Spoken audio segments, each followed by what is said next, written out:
Bienvenidos a la sección número 28 de la materia Introducción a la Biblia.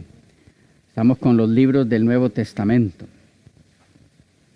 Algunos aspectos, decíamos, a tomar en cuenta al estudiar los escritos de Pablo, el apóstol. Número 1, Pablo no incorporó directamente ninguno de los elementos de la cultura griega y, sin embargo, no solamente escribe en griego, sino que piensa en griego, además de como hebreo.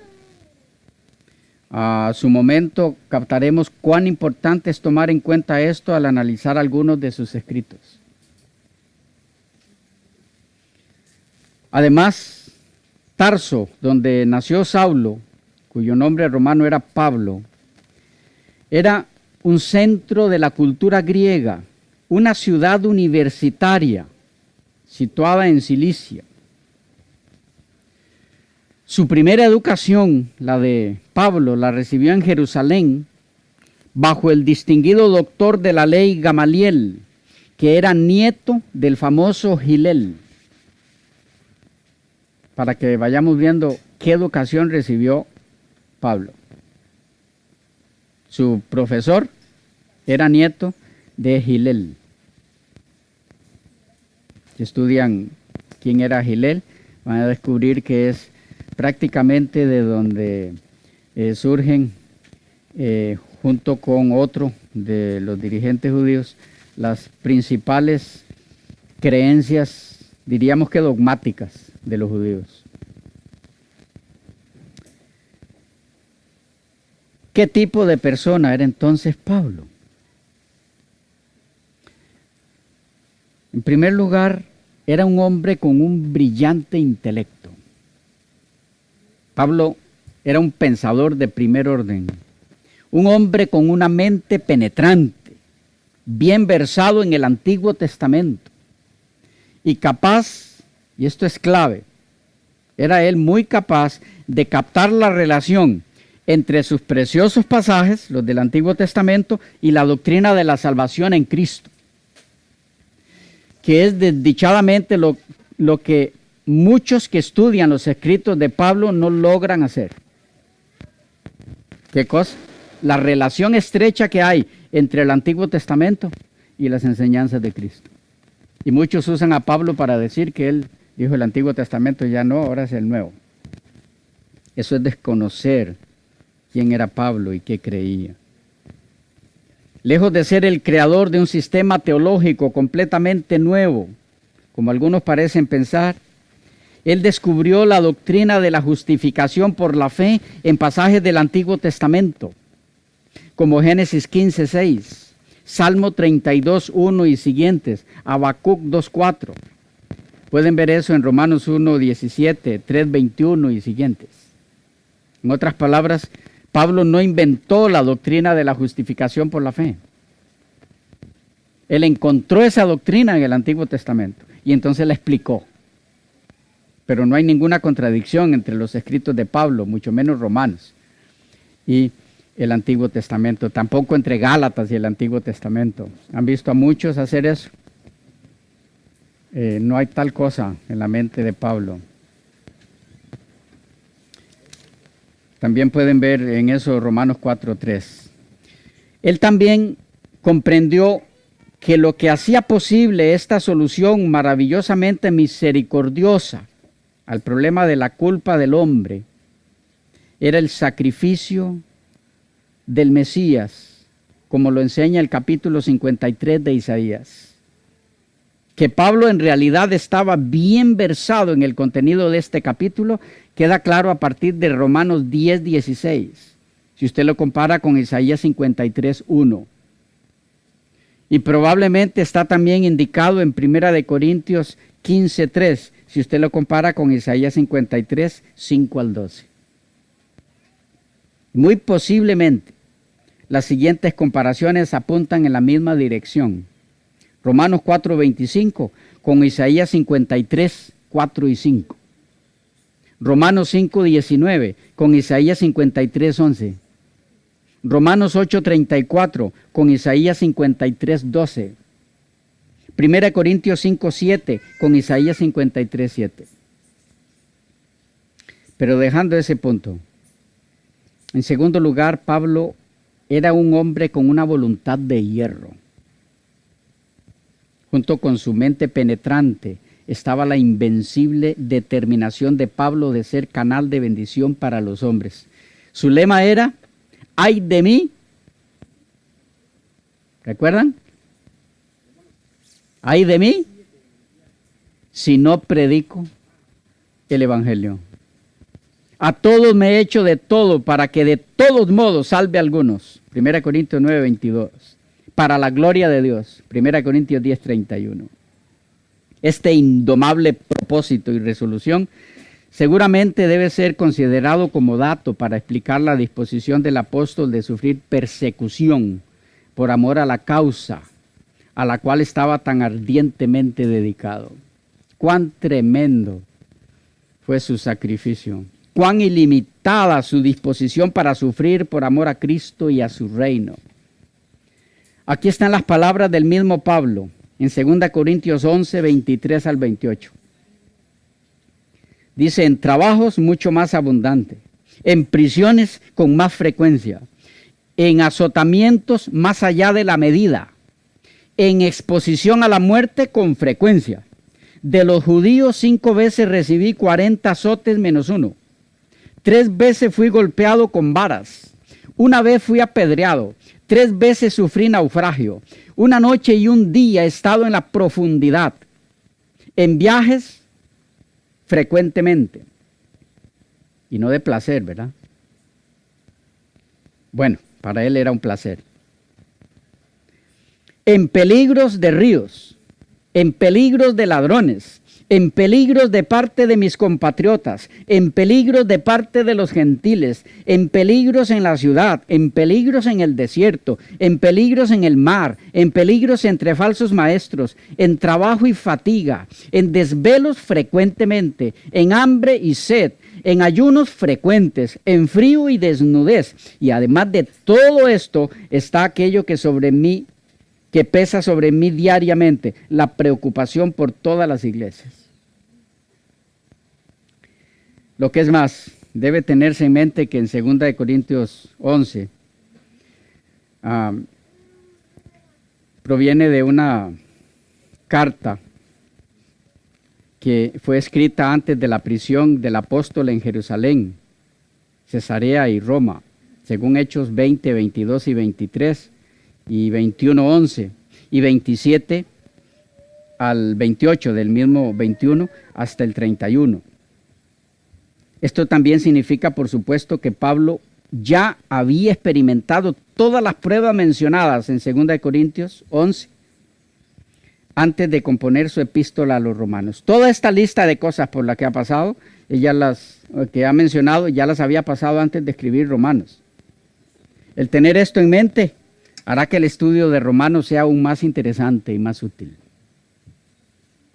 Finalmente, era un hombre de corazón compasivo. El empuje del apóstol no habría sido tan vehemente si no hubiese estado activado por este tercer factor. Varias fases de la personalidad intensamente emotiva del apóstol son exhibidas en el libro de Hechos y en las epístolas. He aquí un corazón maravillosamente amoroso. Era un alma verdaderamente grande.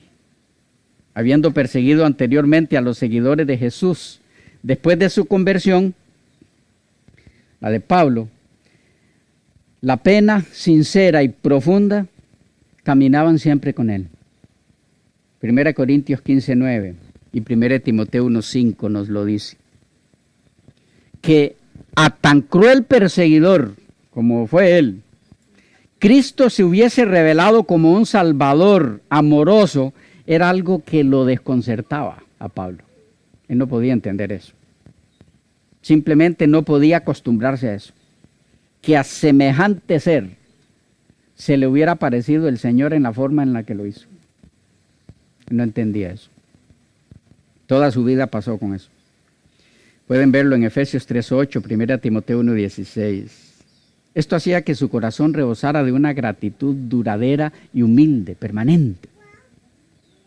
Por esta y otras razones sus epístolas están llenas de magníficas doxologías, de alabanza al Señor. Él solo en eso pensaba. Romanos 9:5, 11:36, 16:25 al 27, Efesios 1:3 en adelante, 3:20 en adelante, Filipenses 4:20, 1 Timoteo 1:17, 6:15, 2 Timoteo 4:18, etcétera, etcétera, que son las expresiones espontáneas del hombre que escribió porque el amor de Cristo nos constriñe. En 2 Corintios 5:14. Habiendo sido asido, tomado por Cristo, el apóstol a su vez estaba ansioso de consumirse por la salvación de otros. 1 Corintios 9:22, 10:33 y 2 Corintios 12:15. El corazón le dolía intensamente porque tantos de su propio pueblo, israelitas, no eran salvos. Eso lo refleja en Romanos 9, 1 al 3 y en 10, 1. La ansiedad por todas sus iglesias pesaba sobre él diariamente. 2 Corintios 11, 28. Muy fervientes y conmovedores eran sus oraciones por ellos. Pueden leer algunas de ellas en Efesios 3, 14 al 19. 1 Tesalonicenses 3, 9 al 13. ¿Cuánto los amaba, hermanos? De modo que podía escribir: pero fuimos amables en medio de vosotros, como cuando una nodriza acaricia a sus propios hijos. Así, estando tiernamente anhelosos de vosotros, con agrado compartimos con vosotros no solo el Evangelio de Dios, sino también nuestras propias almas, porque ahora realmente vivimos y vosotros permanecéis firmes en el Señor. Esas eran sus expresiones. Cuán fervorosas y cuán fervorosos fueron también sus ruegos. Pueden verlos en 2 Corintios 5:20, Gálatas 4:19 y 20, Efesios 4:1. Y cuán dedicados fueron sus ruegos. Aunque por el propio bien de ellos, él era capaz de reprender muy severamente a los descarriados también. Gálatas 1:6 al 9 y 3:1 al 14 nos refleja eso. Aún cuando reprendía, era una manifestación del amor de su grande y palpitante corazón. Es sorprendente entonces que cuando la ocasión lo demandaba, de los ojos de ese hombre de espíritu entusiasta y corazón amoroso brotasen fuentes de lágrimas. ¿Sorprendería eso? No debería sorprendernos. Como leemos en Hechos 20, 19 y 31. De modo tal que, tanto en 2 Corintios 2:4 como en Filipenses 3:18, estas lágrimas son mencionadas. ¿Y es acaso sorprendente entonces que por otra parte, en una ocasión, las lágrimas de sus amigos, debido a su inminente partida y a las aflicciones que ellos sabían que le venían, casi rompieran su corazón? Como leemos en Hechos 21:13, no debe sorprendernos. He ahí al autor de la epístola a los romanos. Tomemos tiempo para estudiar detenidamente y con reflexión toda su experiencia como embajador de nuestro Señor y disfrutaremos sus escritos en forma especial. El panorama mental que tendremos al leer sus escritos es muy distinto y será mucho más enriquecedor si antes hemos tomado el tiempo necesario para conocer su experiencia con Dios, la de Pablo. Personalmente les recomiendo repasar detenidamente todos los textos que se han mencionado aquí, que solo los mencionamos ni los hemos leído, la mayoría, respecto a la vida y la obra de Pablo. Y les garantizo, por experiencia propia, que los resultados espirituales del estudio de sus escritos, de sus 14 documentos, serán mucho más enriquecedores. Con todo, tenemos que avanzar en nuestra temática. Entonces les animo a enriquecer por cuenta propia sus estudios sobre los escritos del apóstol Pablo, leyendo libros sobre su vida y su obra. Hay muchos libros de esa índole, muy valiosos. La vida del apóstol Pablo, Pablo el apóstol, Pablo, apóstol de los gentiles, y muchos otros, de autores muy serios, con información muy valiosa para nosotros de quién fue este gran hermano. La fecha y el lugar de composición de la epístola a los romanos. Entre el 57 o 58 después de Cristo. Muy probablemente durante los 3 meses mencionados en Hechos 22 al 3 que pasó Pablo en la provincia de Acaya. Lugar desde donde la escribió, Corinto. En una habitación en la casa de Gayo, un cristiano de Corinto, un hombre rico. Pablo el apóstol, teniendo a su lado a su amanuense Tercio, se dirige a escribir a los convertidos de la misión en Roma. Escribió Romanos a través de su amanuense. Destinatarios, a quienes le escribió Pablo la epístola a los romanos. Pablo mismo no había estado nunca en Roma, aunque deseaba ardientemente muchos años ver a los creyentes de esa ciudad. No sabemos en realidad cómo empezó la obra de Dios en la capital del Imperio Romano, ni cuáles hayan sido los instrumentos de los cuales se valió el Señor para fundar la asamblea o la iglesia en aquel lugar. Se piensa generalmente que fue por medio de los judíos que vivían en Roma y que yendo a la fiesta anual en Jerusalén, muy probablemente en Pentecostés, según nos lo registra Hechos 2:10, fueron instruidos allí, estos judíos que vivían en Roma y fueron a Jerusalén, fueron instruidos allí en esa ocasión en cuanto a las cosas que en ella acontecieron en esos días. Luego, vueltos a la capital del mundo, empezaron a divulgar cuanto concernía a Jesús de Nazaret. De todas formas, es cierto que ni Pablo ni Pedro han sido el instrumento de ello. Ambos apóstoles, no habiendo llegado a Roma, sino unos cuantos años antes de la muerte de ambos, lo cual se verificó casi al mismo tiempo. De paso, no es precisamente la sabiduría de Dios que lo ordenó así, para que Roma no pueda glorificarse o gloriarse de tener una asamblea o iglesia fundada por un apóstol, como otras ciudades de menor importancia donde ellos sí fundaron iglesias, como Éfeso, Corinto, Filipos. ¿Me captan el punto? No hay registro de que ningún apóstol fundara la iglesia cristiana en Roma. Y que no es cierto que fue Pedro el que fundó la iglesia ahí, que esa fue la primera iglesia que existió. Bueno, pero allí están los hermanos de Roma, posiblemente fundados como grupo y luego fueron creciendo cada vez más por aquellos que fueron a la fiesta de Pentecostés y quizá algunas otras antes y luego regresaron para llevar el evangelio. El tema de la epístola. El mejor candidato como tema de Romanos, ¿cuál creen que es? El pecado. No, muy relacionado, sí.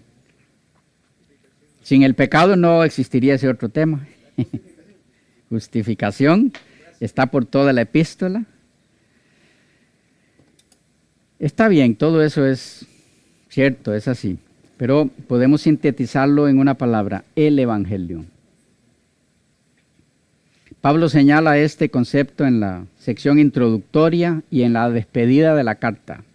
1.1, 1.2, 1.9, 1.15 y en el 15, 16 y 19. Y es la palabra clave en su propia declaración del tema de la carta. No me avergüenzo del Evangelio. 1.16. Necesitamos un asunto tan amplio como el Evangelio para abarcar la gran diversidad de temas que el apóstol trata a lo largo de esta carta. El tema de Romanos es el Evangelio de Jesucristo como el único medio de justificación por la fe del hombre caído en pecado con Dios. Primera de Corintios, o primera a los Corintios, es la forma correcta. Primera a los Corintios, porque primera de los Corintios sería una carta de ellos. ¿Okay? Estamos mal acostumbrados a expresarnos. Primera a los Corintios, porque no es de ellos, sino para ellos. Algo sobre Corinto. Corinto era un importante centro urbano griego bajo el poder romano. Cuando Roma destruyó gran parte de la ciudad incendiándola en el 146 a.C., Corinto casi eclipsaba en tamaño e importancia a la ciudad de Atenas. En el año 44 a.C., Julio César la reconstruyó como colonia romana, momento en el que constaba aproximadamente con unos 100,000 habitantes. En tiempos de Pablo, Corinto se había convertido en la ciudad más rica de Grecia. Situada entre las ciudades portuarias de Cencrea y Lequeo, era una de los principales centros para el comercio. El estrecho istmo en el que estaba ubicada Corinto tenía una ruta llamada el Diolkos, por la que los marineros podían arrastrar sus embarcaciones entre el mar Adriático y el mar Egeo, y así evitaban el rodeo por Acaya, ahorrándose de esa forma unos 160 kilómetros. Cada 2 años en Corinto se celebraban los Juegos Ístmicos, que en Grecia eran los segundos juegos más importantes después de los Olímpicos. En la ciudad había un teatro con un aforo de 18,000 personas. Un aforo de 18,000 personas. Un lugar para conciertos con 3,000 asientos. Y un gran mercado central para los granjeros. Al lado de la ciudad había una elevación rocosa conocida como Acrocorinto, en cuya cumbre estaba el templo de Afrodita. Ese lugar representaba el dominio de las sectas paganas. Se dice que en tiempos precristianos, dicho templo contaba con 1,000 sacerdotes y sacerdotisas, que hacían a su vez de prostitutas. En la parte baja de la ciudad había muchas prostitutas, dispuestas tanto para los muchos visitantes que recibía Corinto, como para los propios habitantes de la ciudad. Y aunque en tiempos de Pablo debía de haber muchas menos, no nos sorprende que el apóstol tenga que tratar en su carta el tema del pecado sexual. Ahora podemos captar por qué. Era tal la fama de la ciudad que en griego la expresión mujer corintia pasó a ser un término equivalente a prostituta. Y el verbo corintianizar, un término equivalente a prostituirse. Vivir como un corintio significaba lujo y libertinaje. Y las frases banquete corintio y bebedores corintios también eran proverbiales. El ideal del Corinto, del habitante de Corinto, era el desarrollo personal y egoísta del individuo. El comerciante que engañaba y mentía, pero lograba su objetivo. El hedonista que se rodeaba de todo tipo de lujuria y placer. El atleta que evidenciaba un orgullo altanero por su cuerpo. Estos eran los hombres que recibían honra en la ciudad corintia. Los verdaderos corintios eran orgullosos, se consideraban invictos y no se sometían a la ley. Corinto era también el centro de una buena cantidad de cultos paganos degradados, muy degradados. Había cultos impuros, tales como los de los dioses Serapis e Isis, y otros provenientes de Egipto y Asia.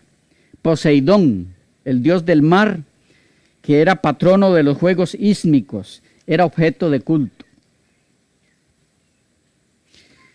¿Qué de la iglesia en Corinto? Los destinatarios.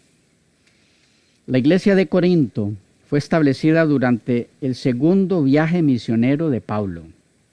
El apóstol había pasado por lo menos 18 meses en ese lugar. Su obra había sido ardua, una obra exitosa, y se estableció una próspera iglesia. Pueden encontrar el registro en Hechos 18, 1 al 11. 3 años después de la fundación de la iglesia y durante la ausencia de Pablo, surgieron numerosos problemas que demandaban la atención del apóstol. Esto lo sabemos por la primera epístola a los Corintios. En primer lugar, algunas facciones habían debilitado la iglesia. Debido a la elocuencia y conocimiento de Apolos, muchos de la iglesia lo habían ensalzado por encima de Pablo. 1 Corintios 1:12, 3:4. Y pueden compararlo con Hechos 18, 24 al 19:1. Otros se jactaban de que no eran seguidores ni de Pablo ni de Apolos, sino de Pedro, uno de los apóstoles originales, según 1 Corintios 1:12. Otros afirmaban no estar unidos a ningún dirigente humano y profesaban ser seguidores de Cristo solamente, según el capítulo 1 y el versículo 12. Se nos fue el tiempo. Quedamos aquí, nos vemos en la próxima sección para continuar sobre alguna información de la iglesia en Corinto.